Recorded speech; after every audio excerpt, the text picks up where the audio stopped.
কথা বলেছেন যে এতদিন ধরে ল্যান্ড ব্যাংক, কথাটা শুনতে খুবই ভালো লাগে।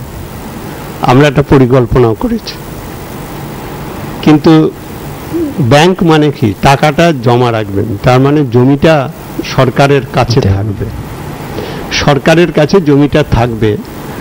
তারপরে যিনি আসবেন, তিনি যখন আসবেন সরকার যাতে তখনই তাকে জমিটা দিতে পারেন। তা যতদিন তিনি না আসছেন ততদিন জমিটা সরকারের কাছে থাকবে, ততদিন জমিটা কি হবে? তখন সকলে বলবেন যে জমি সরকার অধিগ্রহণ করে ফেলে রেখেছে, সেই জমিতে চাষ করতে দিচ্ছে না, বলবে কিনা?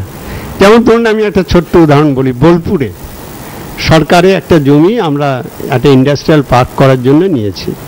2001 সালে জমিটা অধিগ্রহণ হয়েছে। সেই জমিতে একটা ইন্ডাস্ট্রিয়াল পার্ক করব বলে আমরা বিজ্ঞাপন দিয়ে একজন প্রাইভেট পার্টনারকে পিপিপি মোডে আমরা করব বলে ঠিক করেছিলাম, কিন্তু তাদের মধ্যে গোলমাল হওয়াতে কাজটা কিছুটা পিছিয়ে গেছে। এখন সেখানে ওখানে সবাই মিলে আন্দোলন করছে যে ওই জমি নিয়েছো তোমরা, কেন জমিতে কারখানা হচ্ছে না?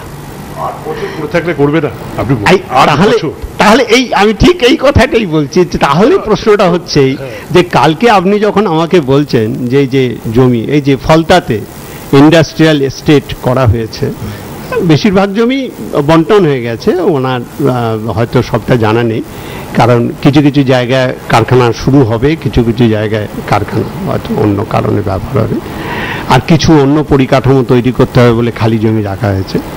কিন্তু ওই যে ফলতা যে এটা কেন্দ্রীয় সরকারের জোন, এটা এসিজেড করা হয়েছে, আগে এক্সপোর্ট প্রসেসিং জোন ছিল, এটা কেন্দ্রীয় সরকারের জমি এটা। এবং এইখানে কেন্দ্রীয় সরকার যারা যারা বিনিয়োগ করতে চেয়েছেন ওখানে তাদেরকে জমি দিয়েছেন, যারা যারা এখনো চাননি সেই জমি খালি পড়ে আছে, এটাই তো স্বাভাবিক। তাহলে খালি পড়ে যদি কিছু জমি থাকে তাহলে সেটা কি করে অপরাধ হবে? তাহলে ব্যাংক করালে তো আরো অপরাধ হবে, যদি ব্যাংকে খালি জমি পড়ে থাকে। আমি আগে থাকতে জমি কিনে বসে রইলাম, তারপরে হচ্ছে সেই জমি ব্যবহার, সেই জন্য আমরা এই যে ব্যাংক করার একটা সিদ্ধান্ত করেছি। আপনার বা ওনার প্রশ্নে যেটা বোধহয় ওই কে পল্লব কীর্তনিয়া উনি বললেন, তা আমরা একটা সিদ্ধান্ত করেছি, কিন্তু এই সিদ্ধান্তটা হ্যাঁ আমরা করেছি, হ্যাঁ আমরা তার জন্য একটা টাকাও এবার ধার্য করেছি। কিন্তু এক্ষেত্রেও আমি বলি, আমি এই জমি যখন ব্যাংক করছি, যেখানে আমি জমি কিনবো ঠিক করছি, সেখানে আমি আগে থেকে একজন অ্যাঙ্কার ইনভেস্টরকে আমি আইডেন্টিফাই করার চেষ্টা করছি। কারণটা হচ্ছে যে একটা অ্যাঙ্কার ইনভেস্টরকে আমি যদি ওখানে নিয়ে গিয়ে বসাতে না পারি, তাহলে ওই এলাকার জমির চাহিদা তৈরি হবে। এই যে শ্যামলী দেবী একটা কথা বলেছেন যে শিমুড়ি কেন, সেটা আগের প্রশ্ন, কিন্তু পশ্চিমবাংলায় যত কারখানা হচ্ছে সব কিন্তু শিমুড়েই হচ্ছে না। পশ্চিমবাংলায় সব থেকে বেশি জমি নিয়ে যে কারখানাগুলি হচ্ছে সেগুলি সবই হচ্ছে পশ্চিমবাংলার শুখা জমিতে কারখানাগুলি। পশ্চিম মেদিনীপুরে হচ্ছে, পুরুলিয়ার রঘুনাথপুরে হচ্ছে, আসানসোল দুর্গাপুরে হচ্ছে, বাঁকুড়াতে হচ্ছে। এই জায়গাগুলি হচ্ছে যে অপেক্ষাকৃত কম উর্বর, এখানে জমি একটু শুখা, কিন্তু এখানেও গুরুতর সমস্যা আছে।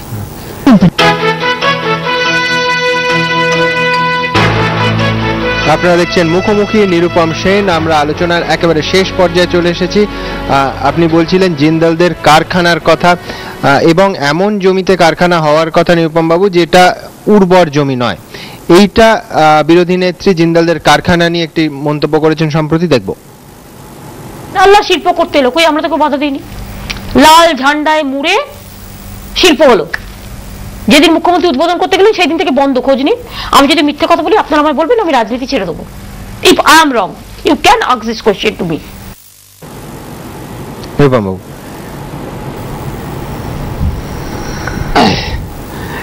এটা আপনারা সবাই জানেন, আমি আলোচনার সূচনাতেও বলেছিলাম, যেটা নয় যে শালবনীতে জিন্দালদের কারখানা হবে না,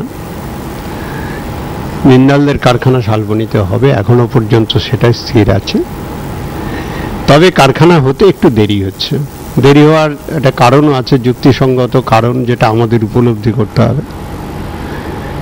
যখন কারখানা করার সামগ্রিক সিদ্ধান্তটা হলো, ঠিক সেই সময়ই সারা বিশ্বে অর্থনৈতিক মন্দা এলো, এবং এই অর্থনৈতিক মন্দায় আপনারা জানেন যে গুরুত্বপূর্ণ আর্থিক প্রতিষ্ঠানগুলি ব্যাপকভাবে হচ্ছে এই মন্দাতে হচ্ছে তারা আক্রান্ত হলো। বিশ্বের সব থেকে বড় বড় ব্যাংক, বীমা প্রতিষ্ঠান কার্যত লালবাতি জ্বলে যাওয়া যাকে বলে তাই হলো। ফলে ব্যাংকিং ক্ষেত্রে যে ফাইন্যান্সিয়াল যে এটা ছিল সেটা হচ্ছে কন্ট্রাকশন হয়ে গেল, সাংঘাতিকভাবে হলো। আমাদের দেশেও তার প্রভাব পড়লো। এর ফলে অনেকগুলো শিল্পে হচ্ছে ভয়ঙ্কর মন্দা দেখা গেল। তার মধ্যে একটা হচ্ছে আয়রন অ্যান্ড স্টিল ইন্ডাস্ট্রিতে।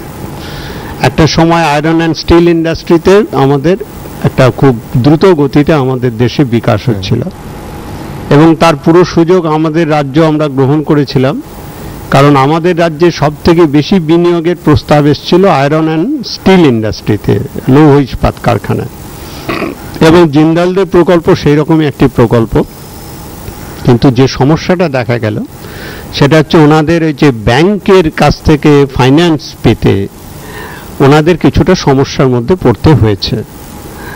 তো সেই কারণে হচ্ছে ওনারা আমাদের জানিয়েছেন যে আমরা যে গতিতে প্রকল্পটা করব ভেবেছিলাম ততখানি গতি আমরা রাখতে পারছি না। আমাদের ব্যাংকার্সদের সঙ্গে আমরা কথাবার্তা বলছি এবং আমাদের একটু সময় লাগবে। তো সেই কারণে তারা এটা বলেছেন।